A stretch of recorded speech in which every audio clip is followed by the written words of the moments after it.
Hello everyone, Unknown Reefer here, and I'm back. Something that you might notice from the video is I have moved house. So, lots of carnage in moving the tank and sorting it out. And to be honest, I haven't done any vids because I couldn't find my DD reef lens, which I've now found, so I can actually get some decent shots of the tank. Tank's probably been up and running about 9 months now. Since we moved. It took me a little while to get it going because we had to get the carpets and stuff in.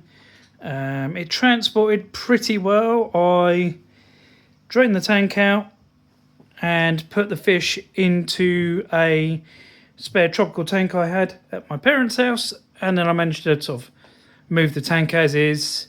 Obviously took the tank off the top and then left the sump in the bottom, much to the moving guys' displeasure because it was still very heavy. But we managed to get it in place. So it's all in, it's all sorted.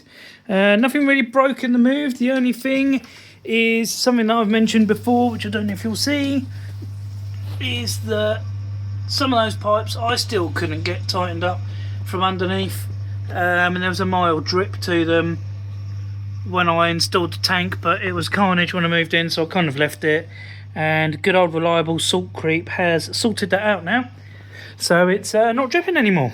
So that's all right. The tank itself, not really made any changes to, apart from obviously the rockscape.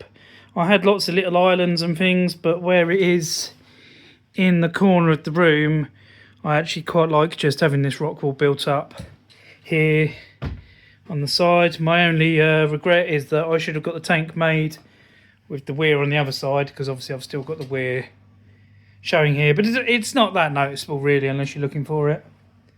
Haven't really added much new to the tank. You'll see that my NEMs have gone from a tiny one, probably the size of this one that's gone walkabouts. You can't see it.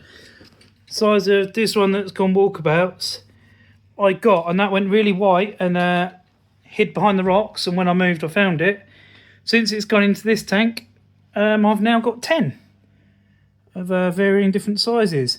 And yet, with all of that, my clowns have still decided to host in this toadstool,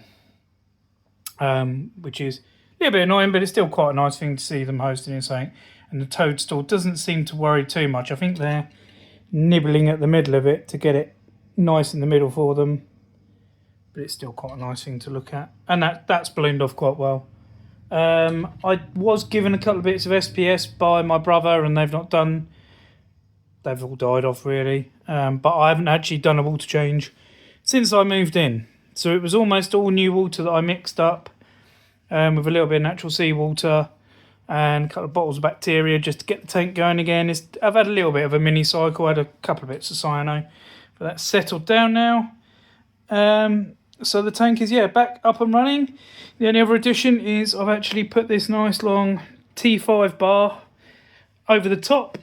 I got the cheapest bulb I could, which is a Fluval C, which does the job. Meant to be actinic, but it doesn't really do a lot. So I'm going to go back to DD Purple Plus. I think it's DD Purple Plus ones that they do, and they make the corals pop a bit more. But saying that, all the GSPs all growing quite nicely. Everything's growing quite good. Mushrooms go mad, and as I say, NEMs are going quite mad. And to be honest, I'd quite happily just have NEMs and a few bits of soft coral seem to work all right. A couple of new additions which I will do video reviews for. A Molly Miller Blenny, she's down there, and there is a Aptasia eating filefish in here somewhere, purely because I lost my copper band a bit before I moved, so I did have a bit of an Aptasia outbreak, but that's now been sorted out. So that's just a general update on where the tank is, and saying I'm back, and I'm going to put more effort into actually trying to get some videos out. And thanks for watching.